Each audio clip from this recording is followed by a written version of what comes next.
नमस्कार बंधुरा शुरू হয়েছে 2026 পশ্চিমবঙ্গের সবচেয়ে দ্বিতীয় বৃহত্তম এই বাণীপূর্ণ কৌশব মেলা প্রতিবার নেয় এবারও শুরু হয়েছে 27 ডিসেম্বর থেকে চলবে 2026 সাথে থাকবেন এই জাতীয় বিভিন্ন রকমের ভিডিওগুলো পেতে আমার এই চ্যানেলটাকে সাবস্ক্রাইব করে রাখবেন, একটা শেয়ার লাইক এবং বেল আইকন প্রেস করে রাখবেন যাতে করে পরবর্তীতে বিভিন্ন রকম সাংস্কৃতিক অনুষ্ঠান মেলা বিভিন্ন রকম অনুষ্ঠানগুলো দেখার জন্য বেল আইকন প্রেস করে রাখবেন যাতে করে নতুন নতুন ভিডিও আপলোড করার সাথে সাথে আপনাদের কাছে নোটিফিকেশন পৌঁছে যায়। কেন দুটো দিন অন্তত থেকে যেতে পারতিস? শ্রীতমা বিয়ের পর থেকে তোর সাথে ভাইজাকেই থাকে। আমার বা তোর বাবার কারোর সাথে ওর কানেকশনটা ঠিকভাবে তৈরি হয়নি। না না না, তুই কটা দিন থেকে গেলে ওর ভালো লাগতো। আরে না না, আমি কি সে কথা বলছি? যতদিন না ডেলিভারি হচ্ছে ও আমাদের কাছেই থাকবে। আর এটাই তো স্বাভাবিক। তোর মা ডক্টর মালবিকা বোস, শহরের একজন নামকরা গাইনোকোলজিস্ট। ঠিক আছে ঠিক আছে, তোরা আয়, তারপর কথা হবে। কেমন? রাখি, ওকে বাই।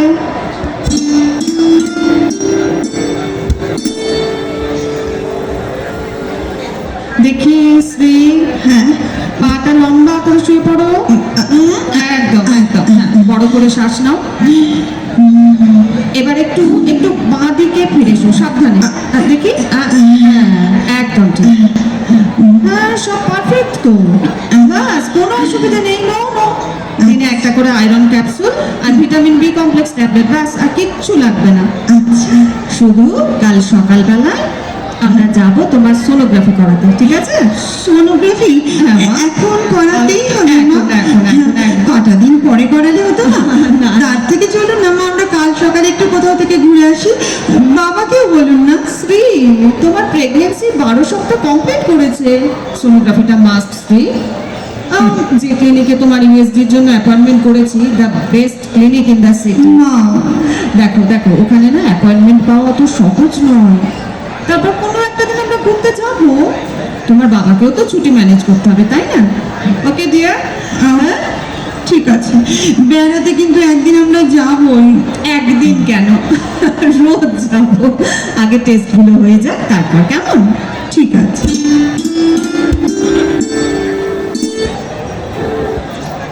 মা, বলো, কেমন দেখলেন? মানে সব ঠিক আছে তো? বেবি গ্রোথ ঠিক আছে মা? কোনো কমপ্লিকেশন নেই তো? না, কোনো প্রবলেম কিছু নেই। এভরিথিং ইজ পারফেক্টলি ওকে। আর শোনো, শুধু আর একটা ওষুধ অ্যাড করছি, কেমন? ও রাত্রিরে খাওয়ার পর খেয়ে নেবে, ঠিক মনে করে। হ্যাঁ, কোনোভাবেই ভুল যেন না হয়। না মা, আপনি একদম চিন্তা করবেন না, সব ওষুধ আমি ঠিক ঠিক সময় ধরে খেয়ে নেবো। Good girl.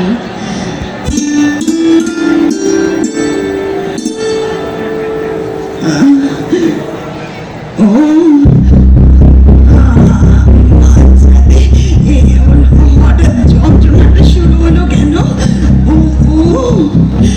মাগো, কি অসহ্য পেটের যন্ত্রণা। মাকে ডাকি। মা, মা, ও মা, আসছি। মা, কি হলো? আমার কি হলো মা? বাচ্চাটার কিছু হবে না তো? যন্ত্রণা সহ্য করতে পারছি না। একটু সহ্য করো। হ্যালো, হ্যাঁ রিতা, হ্যাঁ এক্ষুনি আমার বাড়িতে অ্যাম্বুলেন্স পাঠাও, এক্ষুনি, ইমার্জেন্সি। হ্যাঁ হ্যাঁ, একদম যত তাড়াতাড়ি সম্ভব পাঠাও।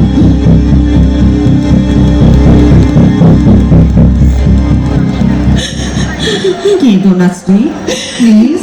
মা, তোমার শরীর খারাপ করবে শ্রী। আমার বাচ্চাটা। ডিয়ার, এখন ওসব নিয়ে চিন্তা করো না, নিজের শরীরে চলো না, দেখবে সব ঠিক হয়ে গেছে। না মা, শোনো শ্রী, আমার একটা কথা শোনো। ফার্স্ট প্রেগন্যান্সিতে না অনেকের এরকম সমস্যা হয়। তুমি তাড়াতাড়ি সুস্থ হয়ে ওঠো, দেখবে অনেক মাসের মধ্যেই তুমি আমার মা হতে যাচ্ছ। মা, কাল সকালেই তো সব ঠিক ছিল, তাহলে রাতের মধ্যে এমন কি হলো যে আমার সব কার মতো কথা বলো না শ্রী, কিচ্ছু শেষ হয়ে যায়নি। এটা একটা দুর্ঘটনা শ্রী। আর দেখো, দুর্ঘটনার কারণ না সবসময় নির্ধারণ করা যায় না, বুঝেছো? মনকে শক্ত করো, তাড়াতাড়ি সুস্থ হয়ে ওঠার চেষ্টা করো শ্রী, প্লিজ।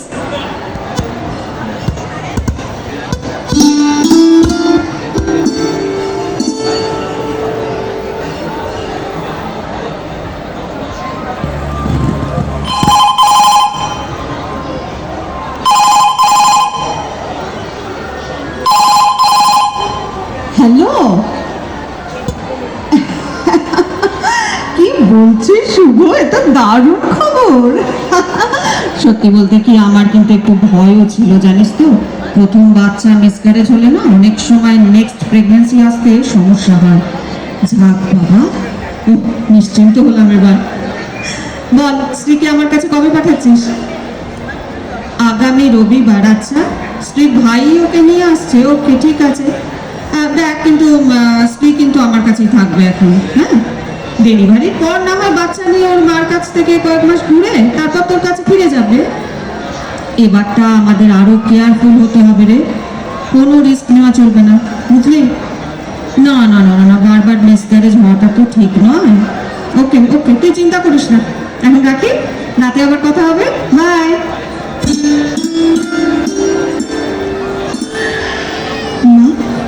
মা, আমার কিন্তু খুব ভয় করছে মা। এবারেও আবার ওরকম কিছু? এটা ঠিক নয়। এই সময় দুশ্চিন্তা করা কিন্তু একদম উচিত নয় স্ত্রী।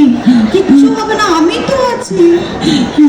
শোনো, আমি এখন একবার বেরোবো, নার্সিং হোমে যাবো, বুঝেছো?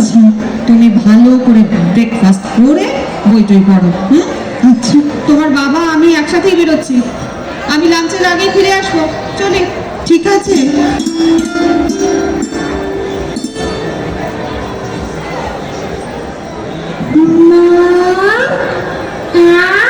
কে কে ডাকছে?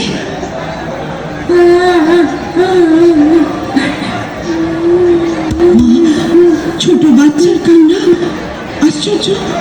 বাড়িতে ছোট বাচ্চা মেয়ে কোথা থেকে আসবে? রান্নার মাসির সাথে কেউ এসেছে? কি? মাসি, মাসি, না, কেউ তো কোথাও নেই। মাসি তো চলে গেছে দেখছি। তাহলে ও, আওয়াজটা কোন দিক থেকে আসছে আমি বুঝতে পারছি না, কিচ্ছু বুঝতে পারছি না। সারা ফ্ল্যাটে ছড়িয়ে পড়ছে আওয়াজটা। আমার খুব ভয় করছে।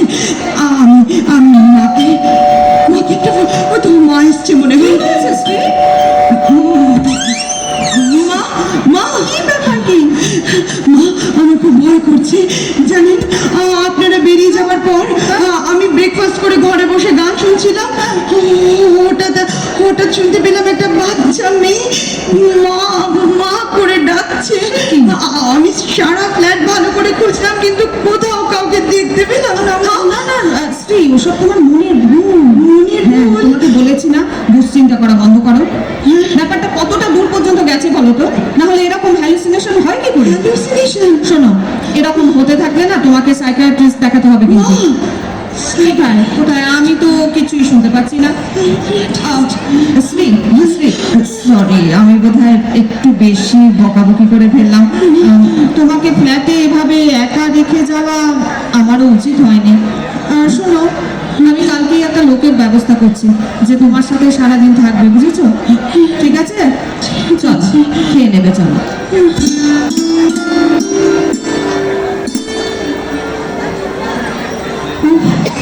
এত রাত হয়ে গেল, কিছুতেই ঘুম আসছে না। কি যে হলো? শুভকে একটা ফোন করবো?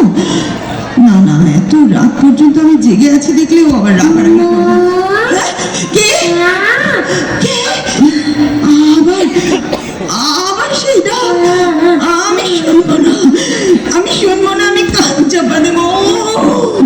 আমি সহ্য করতে পারছি না। না না, আমি মাকে ডাকবো। তখন তো খুব বলেছিল সব নাকি আমার মনের ভুল। আমি মাকে ডেকে আনি। মাকে, মা মা। এবারও যদি দরকার পড়ে আমি তাই করব। মা এত রাতে কার সাথে কথা বলছে? না হলে পারবে তোমার ফ্যামিলি, তোমার সোসাইটির কাছে মুখ দেখাতে? খুব তো বড় গলা করে বলেছ আমাদের বংশে মেয়ে হয় না। তোমার বটগার দুটো নাতি, মেজদার একটা ছেলের জমজ ছেলে, আর আমারও একমাত্র ছেলে, তার কি না মেয়ে হবে? আমি কিছুতেই তা হতে দেব না। মা, কাল সোনোগ্রাফিটা হয়ে যাক, ছেলে হলে ভালো কথা, না হলে আবার আমি প্রেগন্যান্সি টার্মিনেট করে দেব। আমার সাথে ভগবান এরকম অবিচার করতেই পারেন না, কিছুতেই না।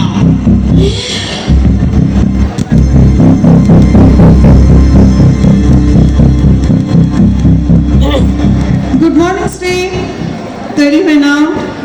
মনে আছে তো আজ কিন্তু সোনোগ্রাফি করাবো। এ কি, তুমি লাগেজ গুছোচ্ছ? কোথাও যাবে? আমার মায়ের কাছে। আমার মায়ের কাছে যাচ্ছি।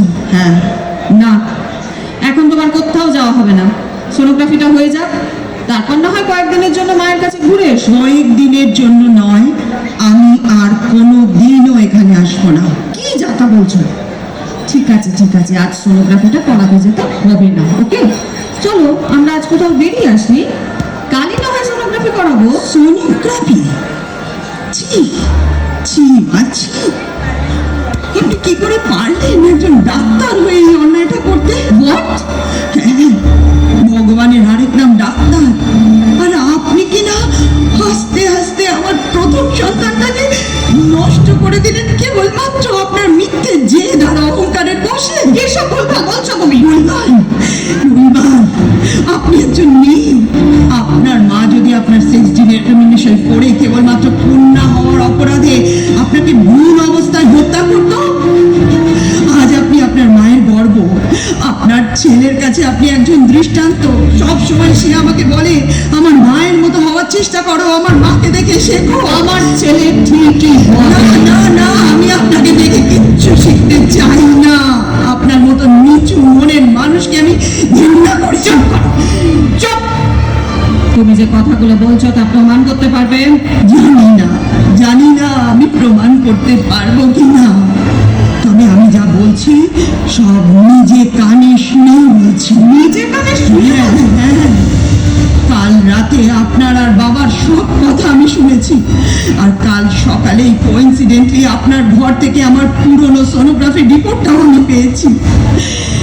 আজ সকালে একটু আগে আমি পুলিশকে ফোন করেছি, সব কথা জানিয়েছি। হ্যাঁ, কিন্তু ভালো হবে না। না না, দরকার নেই আমার। এত ভালো সোনোগ্রাফি রিপোর্টের পর সেই রাত্রেই আমার মিসক্যারেজ কি করে হয়, সেই ব্যাপারে আমি তদন্তের জন্য আবেদন করব পুলিশের কাছে। হ্যাঁ, ওই ওই আমার ভাই এসে গেছে, কলিং বেল বাজছে। আশা করি এবার আপনি আর আমার পথ আটকাবেন না। হ্যাঁ, আমি চললাম। আপনার সঙ্গে আমার কোর্টে দেখা হবে।